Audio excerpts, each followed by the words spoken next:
What's going on, everybody, and welcome to my review of Superman 3, directed by Richard Lester and released in 1983. So, this one for me is definitely a rough time. I've revisited it a couple times just to see if my thoughts would change. But honestly, every time I come back to it, I dislike it even more. This movie just doesn't work for me at all. It feels disconnected from the heart and soul of the first two, and while there are a few moments that I get some entertainment value out of, the overall execution is just a mess. This is probably my least favorite of the original Superman movies, which is saying a lot because I hate the fourth film. Superman 3 tells a story of Clark Kent going back to Smallville for a high school reunion while a down-on-his-luck computer genius named Gus Gorman, played by Richard Pryor, gets hired by a corrupt businessman who wants to manipulate the weather and basically just control everything using an insane supercomputer. At the same time, Superman starts to change after being exposed to a weird form of kryptonite,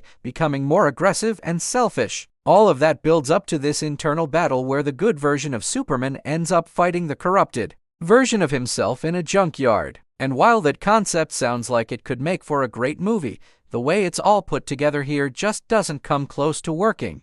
Starting off with the positives, and I only have one positive in regards to Superman 3, and that's the scene where the good Superman fights the bad Superman. Not only is the scene really creative and fun, it's surprisingly dark for a Superman movie from this era, and I do think it's a really interesting scene regarding its themes and just how brutal it really is. And now let's move on to the negatives. One of the biggest problems is the direction. Richard Lester brings back a lot of the comedy from his version of Superman 2, but it's dialed up to an extreme in this movie. I don't mind a little humor in these movies, but Superman 3 goes full slapstick way too often. The opening scene is a long, chaotic chain reaction of goofy accidents that feels like something out of a completely different movie. And that tone kind of sticks with the whole film. The movie goes from Superman saving a chemical plant from exploding to a scene where characters are skiing down a city street like it's a Saturday morning cartoon. It just doesn't work for me at all. Then there's the story, which honestly feels like 5 different drafts smushed together. There's the plot line of Gus Gorman hacking satellites,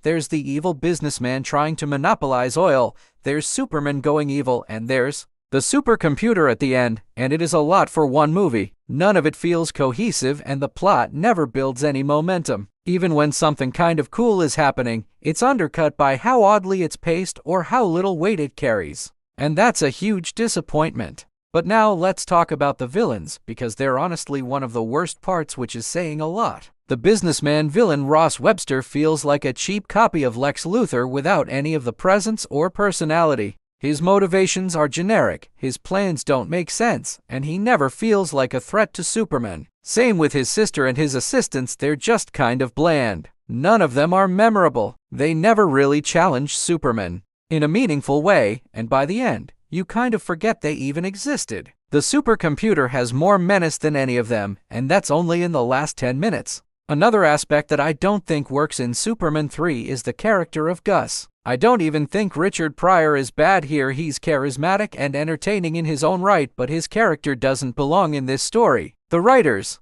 clearly didn't know how to fit him into the Superman universe, and so his entire subplot feels like a different movie stitched into this one. His motivations are confusing, his arc isn't satisfying, and it's just hard to care about his journey when the tone around him keeps shifting so dramatically. The movie also sidelines key characters from the previous films. Lois Lane is barely in this one, and while I do know why she's barely in the movie and completely understand it, the screenwriters could have done a so much better job explaining why Lois was in the movie for a very small portion. Perry White and Jimmy Olsen are kind of just background noise in this movie, which is a big disappointment. Instead of Lois Lane, Clark gets a new love interest, Lana Lang, who's fine, but again, it feels like a plotline that doesn't really connect to anything. So overall, Superman 3 is one of those movies that I never liked. It's one of the most disappointing movies I have ever seen, considering how much I adored the first 2 films. I think the film is not directed very well, the story is messy,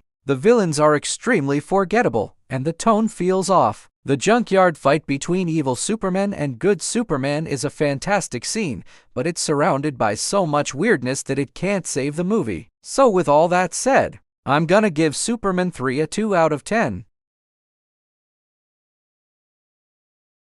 So, what do you guys think of this movie? Do you love it, think it's just okay, or maybe even dislike it? I'd love to hear your thoughts, so feel free to comment below. Please like, subscribe, and share this video. I really appreciate your support. Thanks so much for watching, and I'll see you guys on the next one.